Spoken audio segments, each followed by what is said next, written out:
ভারতের ঝাড়খণ্ড, মহারাষ্ট্রে বিধানসভা নির্বাচন এবং পশ্চিমবঙ্গ সহ ১৪টি রাজ্যের ৪৮টি বিধানসভা কেন্দ্র ও ২টি লোকসভা কেন্দ্রের উপনির্বাচনের ফল ঘোষিত হয় শনিবার। মহারাষ্ট্রে বিধানসভা নির্বাচনে ক্ষমতাসীন বিজেপির জোট ন্যাশনাল ডেমোক্রেটিক অ্যালায়েন্স এনডিএ ব্যাপক সংখ্যাগরিষ্ঠতা পেয়েছে। শনিবার ফল ঘোষণার পরই বিভিন্ন এলাকায় বিজয় মিছিল করেন দলটির নেতাকর্মীরা। ২০১৯ সালের বিধানসভা নির্বাচনে মহারাষ্ট্রে কংগ্রেস যেখানে ৪৪টি আসন পেয়েছিল, এবার পেয়েছে মাত্র ২৩টি।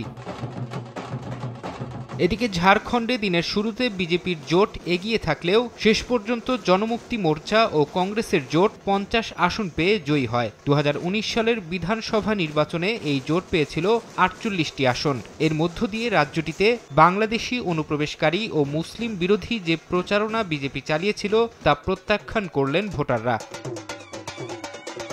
অন্যদিকে পশ্চিমবঙ্গের যে ৬ বিধানসভা আসনে ভোট হয়েছিল তার সবকটিতে জয়লাভ করেছে ক্ষমতাসীন দল তৃণমূল কংগ্রেস। ২০২১ সালের বিধানসভা নির্বাচনে এই ৬টি আসনের মধ্যে কেবলমাত্র মাদারিহাট আসনে জয় পেয়েছিল বিজেপি। বাকি ৫টি আসনই ছিল তৃণমূলের দখলে, কিন্তু এবারের উপনির্বাচনে সেই আসনটিও নিজেদের দখলে নিল মমতার দল।